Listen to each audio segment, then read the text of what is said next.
सुप्रभात बच्चों। आज हम 12th कॉमर्स में विषय बही खाता में टॉपिक लेकर आए हैं साझेदारी लेखांकन।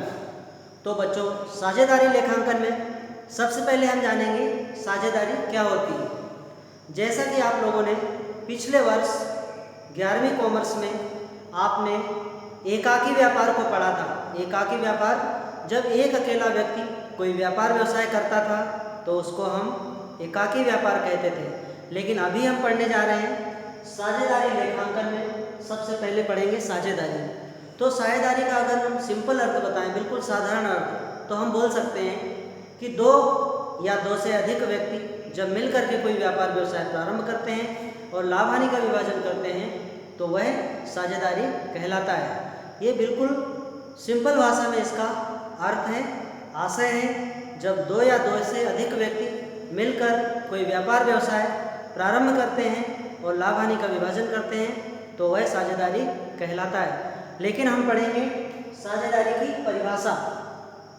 परिभाषा में लिखा है साझेदारी अधिनियम 1932 की धारा 4 के अनुसार साझेदारी उन व्यक्तियों का पारस्परिक संबंध है जो किसी ऐसे व्यापार के लाभ को परस्पर बांटने के लिए सहमत हैं जो कि सबके द्वारा या सबकी ओर से किसी एक व्यक्ति के द्वारा संचालित किया जाता है।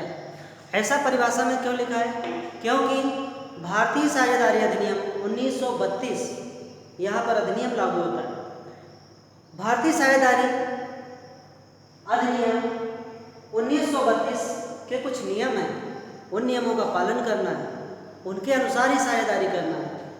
तो सभी साझेदार परस्पर लाभ बांटने के लिए सहमत होते हैं, अपनी पूंजी लगाते हैं, पैसा लगाते हैं और व्यापार व्यवसाय का नाम रखा जाता है और उन सब की सहमति से किसी एक की सील साइन चलती है, हस्ताक्षर होते हैं, जो कि वो हस्ताक्षर किसी पर्सनल व्यक्तिगत व्यक्ति के नाम से नहीं जाने जाते बल्कि उस व्यापार व्यवसाय का जो नाम होता है उसके नाम से जाने जाते हैं। तो बच्चों, अब हम आगे पढ़ेंगे साझेदारी की विशेषताएं।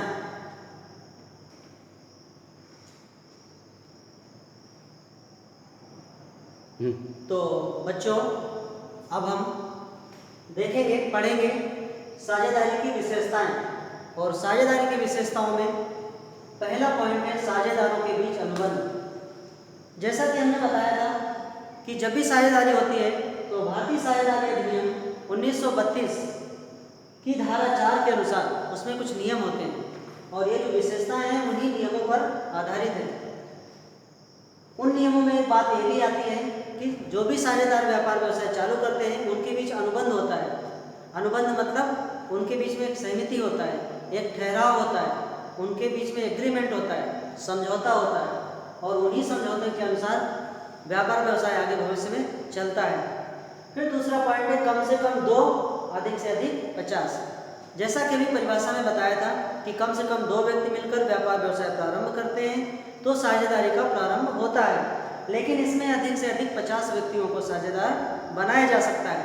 ये बैंकिंग क्षेत्र में और व्यापारिक व्यवसायिक क्षेत्र में अलग अलग निर्भर करता है कि कितने साझेदार बनाना है, वो नियमों के अनुसार होता है। इसके बाद में तीसरा पॉइंट है वैध व्यवसाय का होना। बच्चों, ये वैध व्यवसाय क्या होता है? वैध व्यवसाय हम ऐसे व्यापार व्यवसाय को कहते हैं और ऐसे व्यापार व्यवसाय होते हैं जिनको हमारी न्यायालय, हमारा कानून, हमारी सरकार मान्यता देती है कि ये व्यापार व्यवसाय आप कर सकते हो। और ऐसे भी व्यापार व्यवसाय होते हैं जिनको हम नहीं कर सकते हैं, जैसे चोरी करना, कालाबाजारी। तो हम ऐसे व्यापार व्यवसाय नहीं करते हैं जिनको हमारी कानून, हमारे न्यायालय, हमारी सरकारें मान्यता नहीं देती हैं। तो वैध व्यवसाय का होना अति आवश्यक है। हम वही व्यापार व्यवसाय कर सकते हैं जिस व्यापार व्यवसाय को करने के लिए हमारे कानून ने मान्यताएं दी हैं। चौथा पॉइंट है असीमित दायित्व। अब असीमित दायित्व क्या होता है? बच्चों, आप असीमित के बारे में पढ़ सकते हो, जिसका कोई अंत नहीं होता, ऐसा दायित्व। असीमित मतलब जिसकी कोई सीमा नहीं होती। साझेदारों का साझेदारी में असीमित दायित्व होता है। मतलब अगर कोई व्यापार व्यवसाय करने वाला साझेदार व्यापार व्यवसाय के काम से बाहर जाता है, आउट ऑफ स्टेशन जाता है और वहाँ पर ऐसा लगता है उसको कि हमारे व्यापार व्यवसाय को कोई हानि पहुंचा रहा है या नुकसान करने वाला है ऐसी जानकारी मिलती है तो उसको बचाने का हर संभव प्रयास करता है। और व्यापार व्यवसाय के नाम से अगर वो बाहर गया हुआ है और वहाँ पर कहीं पर कुछ लाभ प्राप्त हो जाता है अचानक से, कहीं प्रतियोगिता में शामिल होकर के या गिफ्ट के रूप में या लकी ड्रा कहीं खुल जाता है तो उसको सभी साझेदारों को बांट कर देना है। तो ऐसे दायित्व को हम बोलते हैं असीमित दायित्व, मतलब साझेदार अपने व्यापार व्यवसाय को बचाने के लिए हर संभव प्रयास करेगा। नेक्स्ट पॉइंट है बच्चों, व्यवसाय का उद्देश्य लाभ कमाना एवं बांटना। साझेदारी व्यापार व्यवसाय में एक विशेषता होती है कि जो भी साझेदार आपस में समझौता करके व्यापार व्यवसाय करते हैं उनका मुख्य उद्देश्य होता है लाभ कमाना और लाभ को बांटना। अब ये लाभ बांटते कैसे हैं?